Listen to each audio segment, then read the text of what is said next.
Thank you, Mr Speaker, and can I thank the Prime Minister for advance copy of her statement. All of us share with the Prime Minister an abhorrence and disgust at the bombing that took place in Derry over the weekend, and we're delighted at the efforts of the emergency services that made sure there was no loss of life. But, Mr Speaker, in the light of that, it was disturbing to see media reports this morning, at least of the potential of the opening up of the Good Friday Agreement. Now, I welcome the comments from the Prime Minister this afternoon, but can she confirm that she will neither seek to amend or add to the Good Friday Agreement in any way? Many of us remember the dark days that Northern Ireland went through. This weekend's attack was a frightening reminder of the fragility of the peace in Northern Ireland. Mr Speaker, on the subject of talks, the SNP entered willingly into talks with the Prime Minister last week, and we remain ready to engage in those talks on the basis that we can discuss pausing Article 50, taking no deal off the table and discussing a people's vote. But when the Prime Minister talks about no preconditions, in the letters which have gone back and forward between the two of us, the Prime Minister insists that the United Kingdom must leave the European Union on the 29th of March. Mr Speaker, that is not consistent with a desire to discuss a people's vote. All preconditions must be taken off the table if we are to engage in meaningful dialogue. The SNP know that the Prime Minister's strategy is now to run down the clock, and I would have to say there is no sign that she is interested in meaningful talks or meaningful change. Prime Minister, take no deal off the table. You tell me that you have no desire for no deal. The Foreign Secretary has no desire for no deal. The Chancellor has no desire for a no deal. The Leader of the Opposition has no desire for no deal. The SNP has no desire for no deal. Neither do the Liberal Democrats, Plaid Cymru or the Greens. So let's stop this charade, because if we were to have a people's vote, we would have to extend Article 50.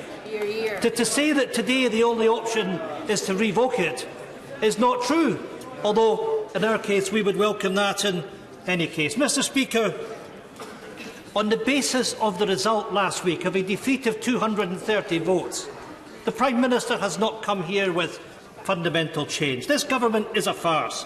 It's an embarrassment, and the leadership is shambolic. The Prime Minister now must step up.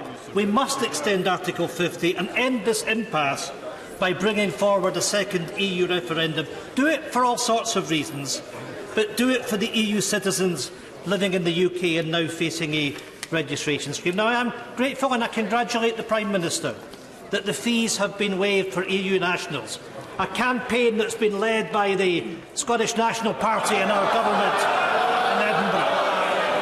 It is shameful that those here, many have been here for decades, are being forced to register to stay in their own home. That is the fundamentals of it. Mr Speaker, not in our name, where is the humanity of this?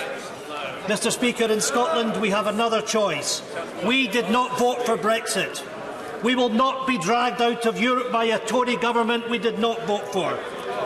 We might not be able to save the UK, but we can save Scotland. We have an escape route from the chaos of Brexit, an independent Scotland.